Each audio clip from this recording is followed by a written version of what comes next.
so this sounds weird, but I bought this cheap Mustang style guitar. I was making this for someone else, taking my time with it. I wasn't going to share it with people until I actually got it done. It's just supposed to be a beater. That's wood from me chiseling out the inside of this to make space for this, which this used to be a volume knob. Made this out of a cafeteria tray, the pickguard. Like I said, it's supposed to be kind of a junker. But if you notice, there's switches and a push button here and extra knobs. This is your normal volume and tone for the pickups, and this is your selector. But this is okay, so see this? This is a microphone, a mini microphone. Underneath this pickguard, I made room, which is why there's a bunch of wood dust and stuff like that. It's because I had to chisel out the inside of it, and I didn't do a very neat job, but I'm just worried more about it functioning.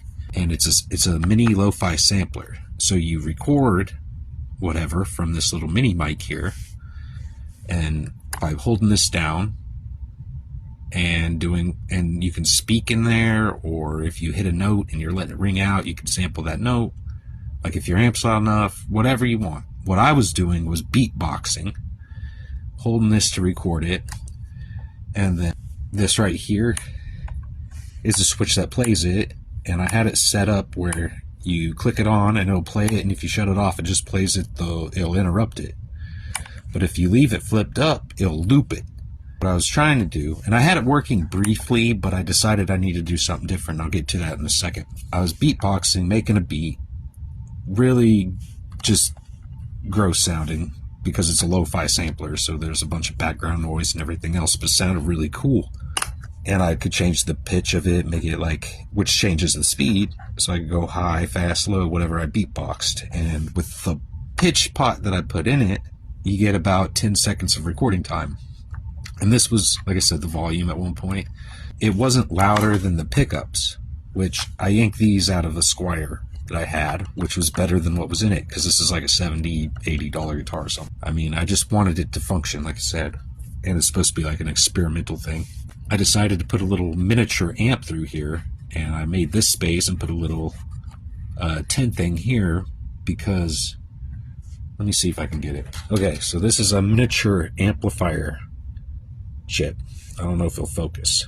It's a LM386N, and I use these in some fuzzes I make, fuzz pedals.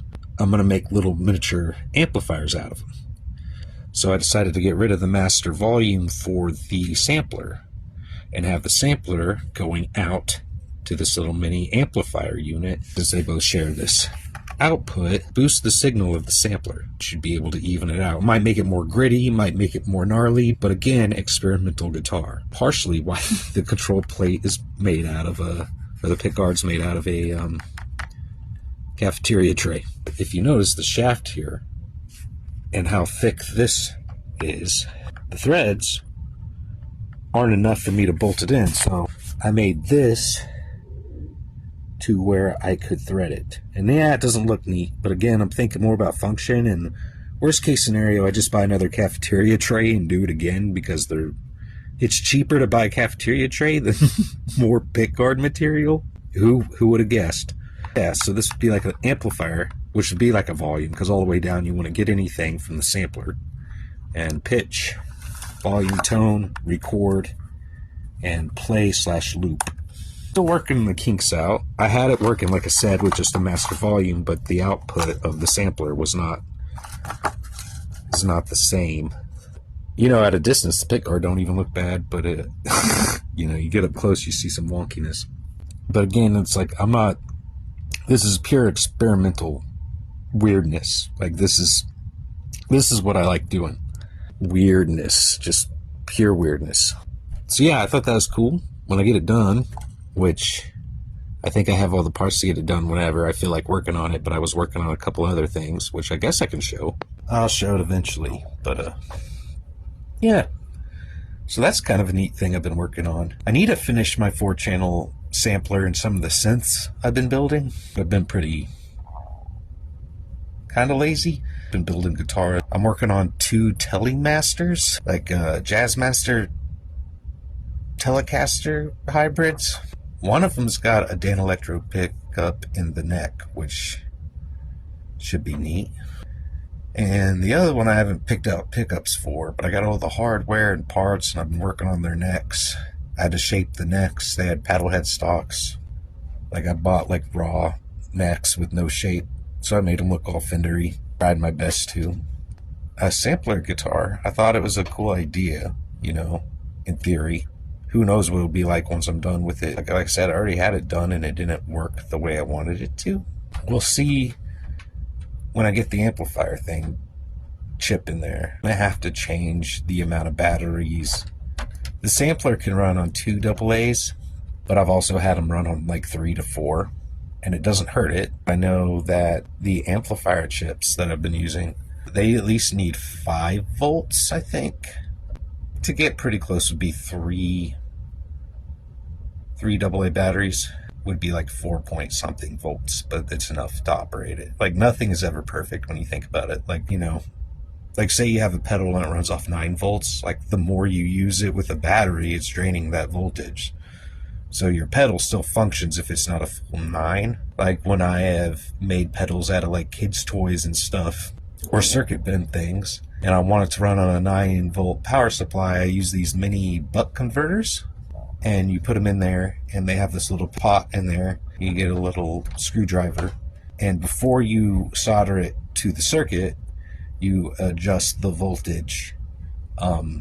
You have to have a multimeter, and you on the, you know, your ground and your hot. When you do that with, it's weird because I have to pretty much do it with, you know, you only got 2 hands. You have 2, you know, probes on your multimeter. You need another, you know, you think you need another hand to adjust the voltage of the thing, but the way I have it rigged up actually works pretty well. So I have it where I can do, you know, have my hot and ground on the multimeter with one hand and take this mini screwdriver, and this is a very unflattering angle. I can take the screwdriver and I can, you know, adjust the voltage and see it on the multimeter. I can never get it at exactly 5 volts from where it needs to be. Usually it's like 4.89, or I've had it run a little hotter, like 501. Just in the ballpark works. So that's some useless knowledge you won't use. So it's just a matter of, you know, finding the, I might have to chisel more out of the body to make the voltage work, but it should, theoretically, I can power both things off of one battery thing, so I don't need multiple batteries in there. I'm hoping, like, just one thing, and power both things at once. They just got to share the hot and ground of the voltage, the power part of it. So theoretically, you know, I could get this done pretty easy.